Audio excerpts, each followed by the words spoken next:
There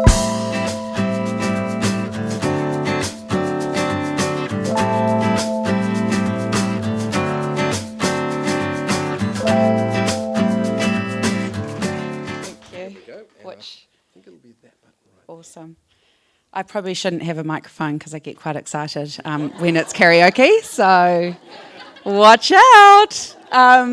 Hi, I'm Emma Jane John. I've always been EJ because I'm Emma Jane, but I married a Welshman with the last name John. Not my fault. I had a much better maiden name, but anyway, that's who I am now, and I'm really excited to be EJJ, so hopefully you remember that. So I'm here tonight. I did actually just want to make a point. I don't think anyone else has probably noticed it, but the fact is that my colour scheme doesn't match the MUV colour scheme. But we don't mind a clashing colour, okay? So that's all right. So I'm here to talk to you about how to build a community, and I thought it was cute to say one outfit at a time.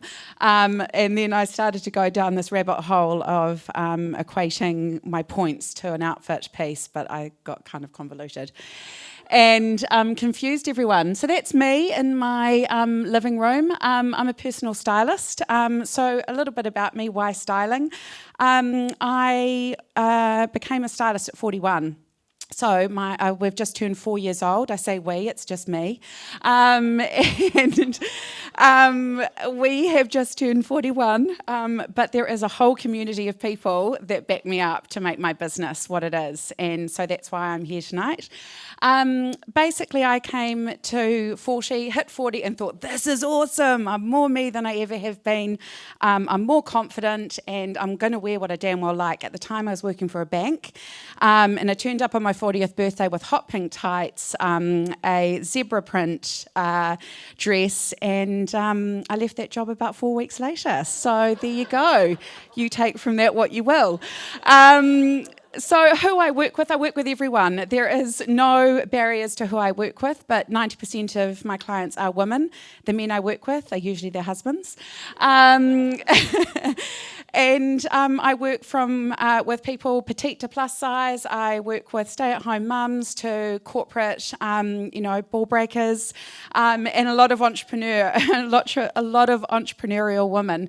And I love what I do. I get to help women feel more confident, and that's what I'm about. I'm about building a community of people that want to feel better every day. I think style should be the last thing you should worry about. I actually think it should be the easiest part of your day so you can get on with the fun of living. That's what you were trying to say. So that's what I do. And I figured if anyone can start their business at 41 and make a go of it, then I'm really proud to be doing it every single day. So that's a little bit about me. Oh, a couple of things you should know is that I also think I'm a multi-potentialist.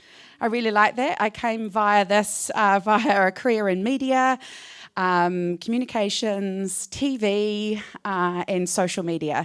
So, and then there was a little interlude with the bank where I worked in communications, which is obviously what they needed a lot of. So, whoops, this is a very eager clicker, isn't it? That's a good quote. I'm not going to explain it. I think it's really powerful, and it's often what I tell my clients because I do think the power of a good outfit on a really bad day can actually turn your day brighter. So, building a community of style, one outfit at a time. How does one do it? Well, I've come up with 4 points. I'm not usually this concise, but I felt that I should be because I've only got 3 minutes left. The first thing is something that my business coach taught me is who are you talking to? You should be talking to your ideal client. My ideal client is Rachel. She's 41. She's a mother of 3. She virtually has no time in her life. She likes her job. She loves her kids, but she wishes she had more time for herself. She looks at her wardrobe. She feels overwhelmed. She likes to go shopping. She doesn't always have the money to do it, and she wants to feel more inspired by what she's got to wear. So that's who I talk to when I'm emailing people, when I'm making a post on Instagram, when I'm talking on Facebook. And those of you that I know will know that I love a good Instagram story. That you should be talking to Rachel or whoever your, business avatar is. The second one is be a connector. Inspire and be ready to be inspired. My dad always taught me that the best deals are made over a long lunch. I fully support that, but I do believe that being a connector is really important in this day and age. Look around the room tonight, and when we're doing our activity, I don't want to get you all too excited, at the break, think about who you can connect with today and think about how you can serve them, and hopefully it's reciprocated in how they can serve you. But consider how people can work together that you might know, and that's how I'm here tonight. One of my friends who was asked to speak is away, and she offered up 3 other people, and Pauli obviously, saw what she saw and invited me here. So that's the power of connection. Dating for solopreneurs, even if you're married, do it. This is the funniest joke I've ever made. A website developer, an accountant, and a business coach walk into a bar and they meet me. So basically, the power of those 3 people they are my best business friends. My accountant I have just met in the last year. She saved me thousands of dollars after I stupidly connected with a very big accountancy firm who didn't treat me as a solopreneur who earned very little and decided to take me for all I was worth and in their fees. And I met her and she helped restore my faith in accountants. A website developer and a business coach. The business coach is amazing, and I know a lot of you know Natalie Tollip. She helped start. She was the first one that said, press go on my Instagram post, you're now a business owner. I went, what? I don't even know what I'm doing. And then my website developer is the person that put up a website shop for me in 3 days to start selling this dress just last week, which is now nearly sold out. So those 3 people are really, really powerful, but I've dated them through networking groups. And the networking group, she owns it, is one of the most powerful tools of my business. And I pay my annual membership because I know that I'm going to get connection and I'm going to find interesting women to talk to, and a lot of the connections I've made are through that group. Lastly, consider your lifestyle. You do you, boo. My 13-year-old told me not to say that, but I did it anyway. He's not here. But consider how you're going to make your community work for you. What is it that you need? Because I'm a stylist and I've worked in media and social media, being online doesn't bother me and I really enjoy it. But if it's not for you, then consider other ways about how you're going to bring your community together and how you're going to talk to them. Okay, that way, I think. No, there. That's me in my bath. Building a community one by one was the original title of the story, so I had to keep that in. And this is really how I've done it. These are the 4 points that I think I'm really proud of and what I consider to be really important when you're building a community. You are only as good as your last job. Show up every single time. Be authentic. Make sure that you have done your research. Make sure you've done your prep. Make sure that you know what they need and who they are. Don't treat people like cookie cutters. Make sure that you treat them as an individual. That's number 1 for me. Be a rule breaker. Consider what your point of difference is. Pivot if you need to. And don't be afraid to colour outside of the lines. I think that's a really, in fact, they're all really big. I'm just going to say that for every one of them. But be a rule breaker. Consider what it is that you can do differently and what's your point of difference. And I'll say here that I forgot to talk about my superpower. My superpower is the 3 M's, and I don't know whether you've heard of it. But the 3 M's are that I'm a mum, I'm midlife, and I'm menopausal. So that's awesome.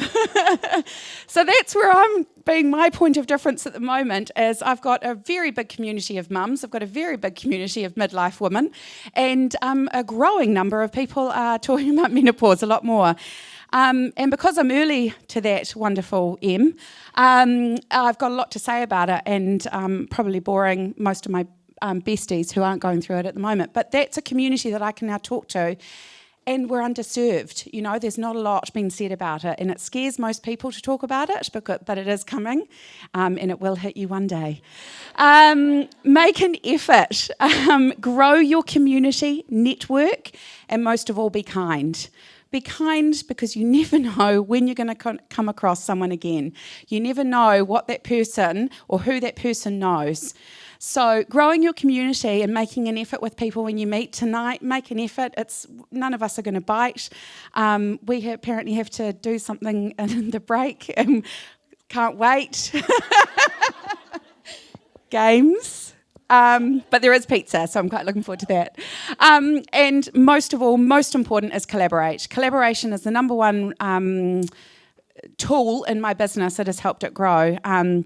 Collaborations could be anything from working with someone else to talking about someone else online. And collaboration is one of the best things that has helped my business grow.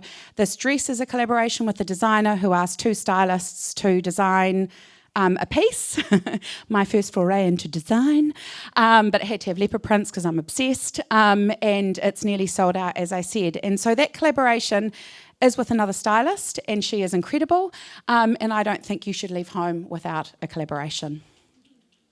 And lastly, tips for community building. Don't make it all about you. Show us what you love and why. Tell other people's stories first, and I'm sure it will be reciprocated. Stay curious. I think the building blocks of community, I can't tell if that's is or supposed to be are. I'm not very good at grammar. I'm sorry to the grammar nerds in here. Is to be open to opportunity. And most of all, get amongst it. Look up, look out, see what else is out there. Don't be on your phones all the time. Talk to people, come and do things that scare you, i.e. this. And enjoy yourself. Grow your community, one person, one outfit at a time. And I'm going to leave you with this. Clothes mean nothing until someone lives in them. Thank you.